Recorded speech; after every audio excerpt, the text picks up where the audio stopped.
नमस्कार दोस्तों, आज हम बताएंगे कैसे तुलसी का पौधा धरती पर उगा। तुलसी की पूजा क्यों किया जाता है, भगवान विष्णु से तुलसी का क्या संबंध है।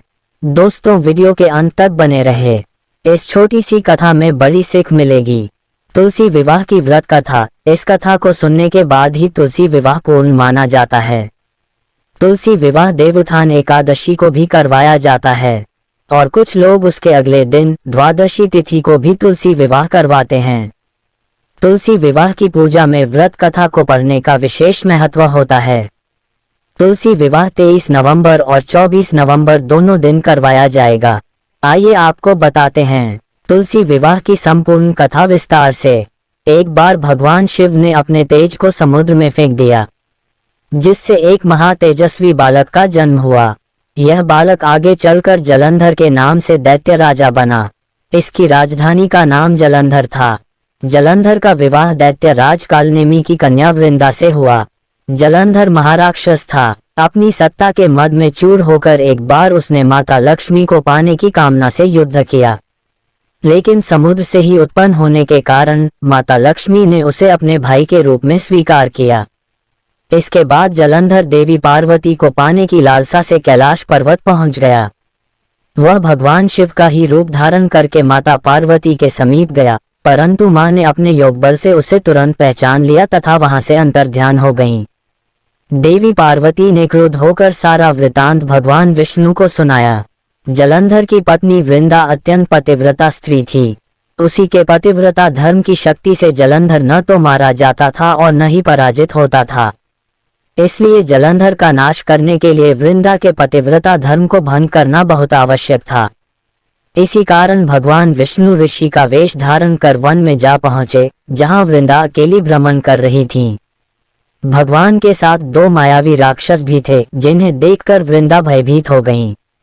ऋषि ने वृंदा के सामने पल में दोनों को भस्म कर दिया।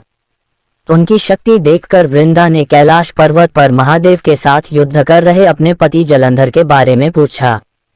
ऋषि ने अपने माया जाल से दो वानर प्रकट किए। एक वानर के हाथ में जलंधर का सिर था तथा दूसरे के हाथ में धड़। अपने पति की यह दशा देखकर वृंदा मूर्छित होकर गिर पड़ी। होश में आने पर उन्होंने ऋषि रूपी भगवान से विनती की कि वह उसके पति को जीवित करें। भगवान ने अपनी माया से पुनः जलंधर का सिर धड़ से जोड़ दिया और स्वयं भी वह उसी शरीर में प्रवेश कर गए। वृंदा को इस छल का तनिक भी आभास न हुआ। जलंधर बने भगवान के साथ वृंदा पतिव्रता का व्यवहार करने लगी, जिससे उसका सतीत्व भंग हो गया। ऐसा होते ही वृंदा का पति जलंधर युद्ध में हार गया।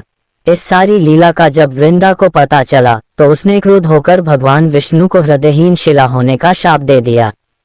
अपने भक्त के शाप को भगवान विष्णु ने स्वीकार किया और शालिग्राम पत्थर बन गए। सृष्टि के पालनकर्ता के पत्थर बन जाने से ब्रह्मांड में असंतुलन की स्थिति हो गई। यह देखकर सभी देवी देवताओं ने वृंदा से प्रार्थना की वह भगवान विष्णु को शाप से मुक्त कर दें।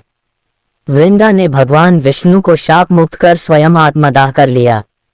जहां वृंदा भस्म हुई, वहां तुलसी का पौधा उग गया। भगवान विष्णु ने वृंदा से कहा, हे वृंदा, तुम अपने सतीत्व के कारण मुझे लक्ष्मी से भी अधिक प्रिय हो गई हो।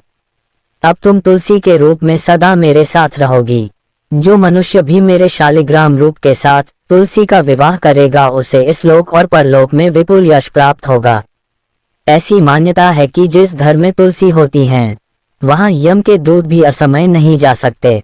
मृत्यु के समय जिसके प्राण मंजरी रहित तुलसी और गंगा जल मुख में रखकर निकल जाते हैं, वह पापों से मुक्त होकर वैकुंठ धाम को प्राप्त होता है।